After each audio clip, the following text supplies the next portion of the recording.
Can you talk a bit first about how you actually got these roles and what appealed to you about this opportunity? Yeah. Well, you want Sure.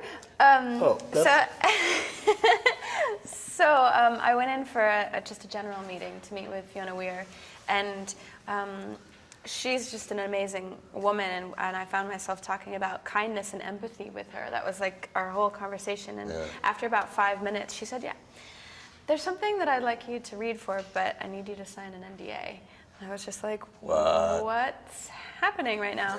And then I did, and she started telling me about this character, this woman, Queenie, and she was warm, and she was empathetic and loving and fun and wonderful, but also she could read minds, and she could see not only what went into someone's thoughts, but their entire being, and she was beautiful, but without a trace of vanity. And I was just like, who is this person? She sounds delightful. I want to know her. I want to learn how to inhabit her. And I kind of fell in love with her on the spot, and then went through the audition process and screen tests upon screen tests upon screen tests, and had like quite a substantial amount of time where I didn't know, and I kept crying in yoga class and face planting on the bed and crying, just thinking like, if I don't get this role, I'm gonna be devastated, but if I don't get it, then it must not be mine, and like someone could do a better job with Queenie than me, but I really want to be her. And then I got it. It's so crazy. How about you, Dan? Oh my goodness. Man. Yeah, my experience was I auditioned here in New York, and I made like my own little costume for the part. I thought it would be interesting to go in there with like a patchwork hat and like hobo gloves, and they seem to appreciate that. And then I didn't hear for a while, and then I just was basically seeing all these other people auditioning for the part, and it's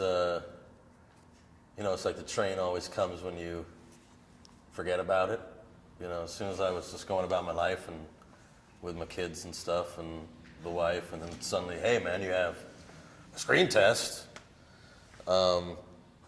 I think that all came down to Yvonne, David's wife, Yvonne. Thank you, because she kept on tugging on his shoulder, his shirt sleeve, and just being like, "That's the guy." She kept on seeing the tapes, and she's like, "That's the guy with the patchy hat. I know he's got a patchy hat and hobo gloves, but he's the guy." So, And a really large beard. And a lot yeah, of hair. I had like a lot of hair. I looked like a biker, and then and they shaved me down to a mustache and a Chaplin haircut.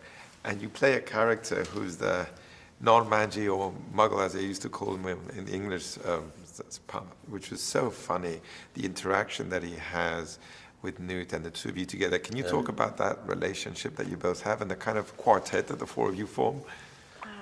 Sure, yeah. I would say that Newt and Jacob are kind of like Sherlock and Watson. It's that kind of feeling. And we meet these two sisters, and you want to talk about that? Oh yeah, I mean it's this funny thing that J.K. writes these great relationships between outsiders, between people that are a bit different, that don't really belong anywhere, and you have four people who are all sort of on the fringe a bit. Like Newt is more comfortable with creatures than he is with humans, and Tina's really trying hard to find her way in life, and Jacob has just gotten dumped pretty unceremoniously, and and Queenie, because she can read minds, because she's such an empath, has to be a little bit isolated, even though she's very outgoing. And so when you get all these people together, their hearts are all kind of in the same place somehow, and then these beautiful relationships form, and Jacob and Queenie are such lovely, warm, open-hearted people and really sweet, and also they both love to bake, and they're both just quite fun, you know, Yeah. and they just immediately connect, even though they're not supposed to interact. And how was it to shoot those scenes with Eddie and with Catherine? What was it like to work with them? Delightful. So great. And I saw him win the Academy Award. I saw him in Theory of Everything. I was like, this guy is amazing, and if I could ever get to work with him, I would be very happy. And here we are. Yeah. And she's incredible. They really did a good job, I must say. They're such gifted actors, both of them, and they're also really fun. And we had a great time. You know, you're working quite long hours, you know, and this was a very long shoot, and this is such an extraordinary thing for all of us, even for Eddie. He's never been involved in something like this, and so it was kind of like the four of us really had to band together and go, okay, we're on this ride together, and we need to support each other, and you know, and we'll all be sometimes like slightly delirious together, and you know, make up weird spells and songs and. Speaking of that, how was it to act opposite the creatures? Oh man, that was cool. You know, acting is like is playing and pretending and making believe that, you know, something that isn't there is there, and but you like puppets, man. They brought in these elaborate heads of these creatures, and you had these amazing actors with the creatures on heads on poles, you know, so they would interact with us, and really they did an amazing job of making it seemed like those creatures were there with us.